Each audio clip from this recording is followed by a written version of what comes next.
Hello నేను విశ్వేశ్వరరావు.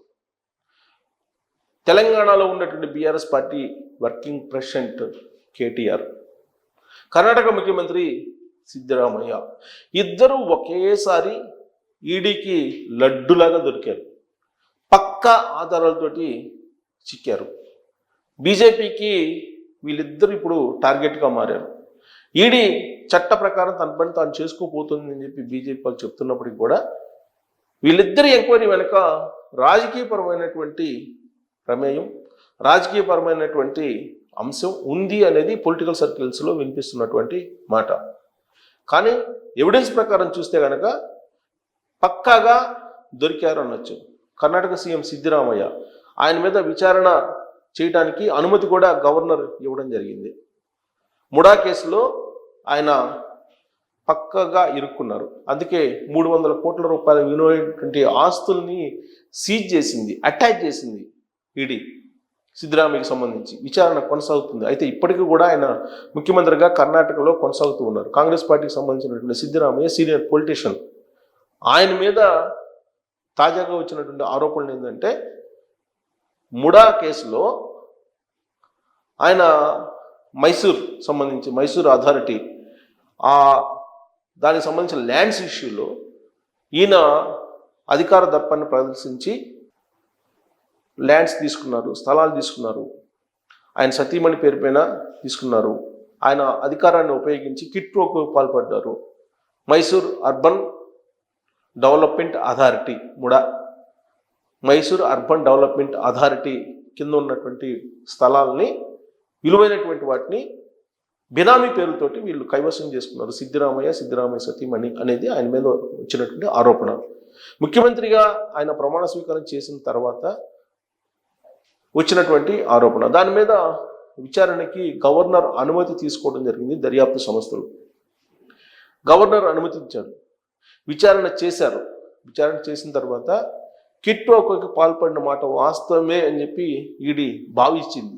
అందుకే ఇప్పుడు సిద్ధరామయ్యను కూడా అరెస్ట్ చేసేటువంటి అవకాశం కనిపిస్తూ ఉంది. అయితే దీంట్లో రాజకీయ కోణం ఏముంది అని చెప్పి అనుకోవచ్చు. అక్కడ కర్ణాటకలో కాంగ్రెస్ పార్టీ ప్రభుత్వం ఉంది. ఆ ప్రభుత్వాన్ని పడగొట్టడానికి బీజేపీ ప్రయత్నం చేస్తుంది అనేది రాజకీయ సర్కిల్స్లో వినిపిస్తున్నటువంటి మాట. ఇది ఇప్పటికిప్పుడు వచ్చినటువంటి ప్రచారం కాదు. ఎప్పుడైతే 2023లో కర్ణాటకలో కాంగ్రెస్ పార్టీ అధికారంలోకి వచ్చిందే, ఆ రోజు నుంచే లోక్సభ ఎన్నికల తర్వాత 2024లో కాంగ్రెస్ పార్టీ ప్రభుత్వాన్ని కర్ణాటకలో పడగొడతారు ప్రభుత్వాన్ని. అలాగే తెలంగాణలో రేవంత్ రెడ్డి ప్రభుత్వాన్ని కూడా పడగొడతారు.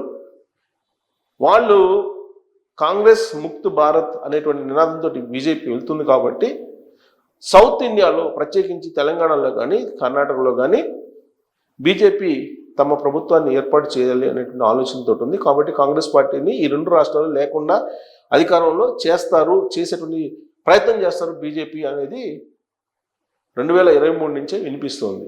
2024 లోక్సభ ఎన్నికల తర్వాత ఖచ్చితంగా జరుగుతుందని చెప్పి అప్పట్లోనే జరిగినటువంటి ప్రచారం.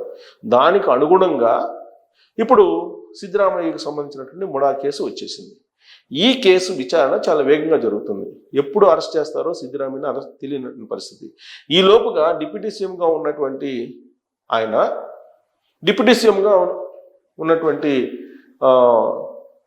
ఆయన ఇప్పుడు సీఎం కావాలని అనుకుంటున్నారు. సో డిప్యూటీ సీఎంగా ఉన్నటువంటి డీకే శివకుమార్ సీఎం కావాలనే ప్రయత్నం చేస్తున్నారు. ఆల్రెడీ ఆ ప్రయత్నాలు ఆయన తీవ్రతరం చేశారు. బహుశా ఇప్పుడు శివకుమార్ రాబోయేటువంటి రోజుల్లో మహారాష్ట్రలో మనం చూసాం ఏం జరిగింది అనేది అక్కడ. సో ఏక్నాథ్ షిండే కర్ణాటకలో వస్తారా శివకుమార్ రూపంలో అనేది కూడా వినిపిస్తూ ఉంది. ఒకవేళ ముడా కేసులో కనుక సిద్ధరామయ్య విచారణ వేగవంతం అయితే సిద్ధరామయ్య మీద షిండే తరహాలో శివకుమార్ వచ్చినా ఆశ్చర్యపోవాల్సిన అవసరం లేదనేది కాంగ్రెస్ పార్టీ కర్ణాటకలో జరుగుతున్నటువంటి అంతర్గత చర్చ. ఇక తెలంగాణకు వచ్చేటప్పటికి తెలంగాణలో అడ్డంగా ఈడీకి దొరికారు కేటీఆర్ విచారణ ఎదుర్కొంటున్నారు. ఇది లొట్టపీసు కేసు అంటున్నాడు ఆయన. ముఖ్యమంత్రిని లొట్టపీసు సీఎం అంటున్నారు. అసలు ఏసీబీకి ఆయన సమాధానాలు కూడా చెప్పలేదు. ఏసీబీనే తాను ఇంట్రాగేషన్ చేశాను, తాను అడిగినటువంటి ప్రశ్నలకు ఏసీబీ అధికారులు సమాధానం చెప్పలేకపోయారని చెప్పి మీడియా ముఖంగా ఆయన చెప్పినటువంటి మాట. కానీ ఈడీ విషయంలో అలా కాదు.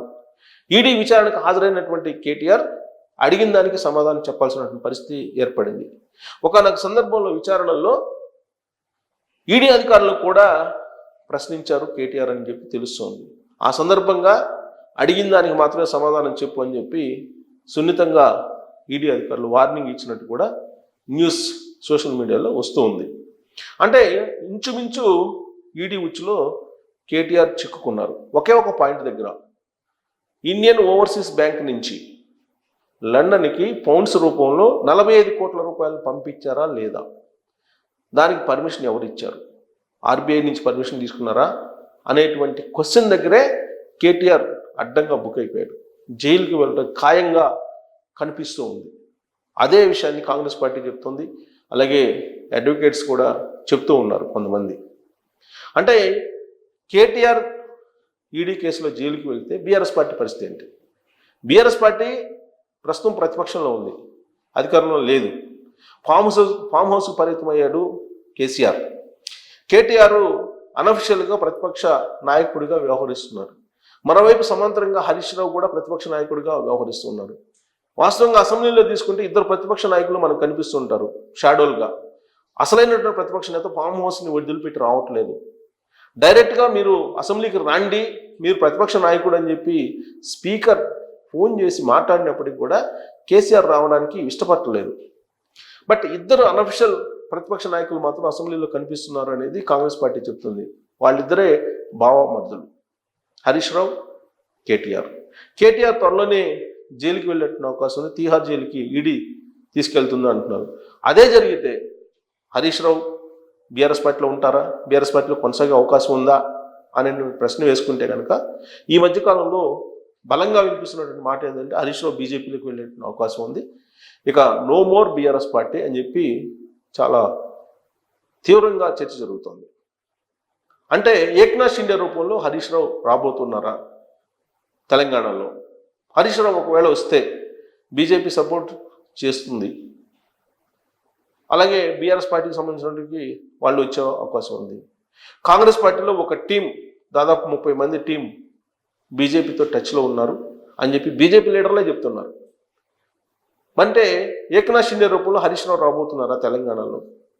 అలాగే కర్ణాటకలో శివకుమార్ ఏక్నాథ్ షిండే రూపంలో రాబోతున్నారా అంటే ఈడీ కేసులు, ఆ ఈడీ కేసుల్లో ఇద్దరు కేటీఆర్ అలాగే సిద్ధరామయ్య అడ్డంగా బుక్ అయినట్టు చాలా క్లియర్గా కనిపిస్తున్నటువంటి తరుణంలో రాబోయేటువంటి రోజుల్లో కర్ణాటకలో, తెలంగాణలో ఏక్నాథ్ షిండేలు రాబోతున్నారు. ఇప్పుడున్నటువంటి ప్రభుత్వాలు పడిపోబోతున్నాయి అనేటువంటి ఒక బలమైనటువంటి ప్రచారం జరుగుతోంది. మరి తెలంగాణలో ఏక్నాథ్ షిండేగా హరీష్ రావు రాబోతున్నారా, లేదంటే రేవంత్ రెడ్డి ఏక్నాథ్ షిండే కాబోతున్నాడు అనేది కూడా ఇంకో టాక్ కూడా ఉంది. మరి ఏది నిజం, ఏది నిజమయ్యేటువంటి అవకాశం ఉంది అనే దాని మీద కామెంట్ రూపంలో మీ అభిప్రాయాన్ని తెలియజేయచ్చు. Thank you very much.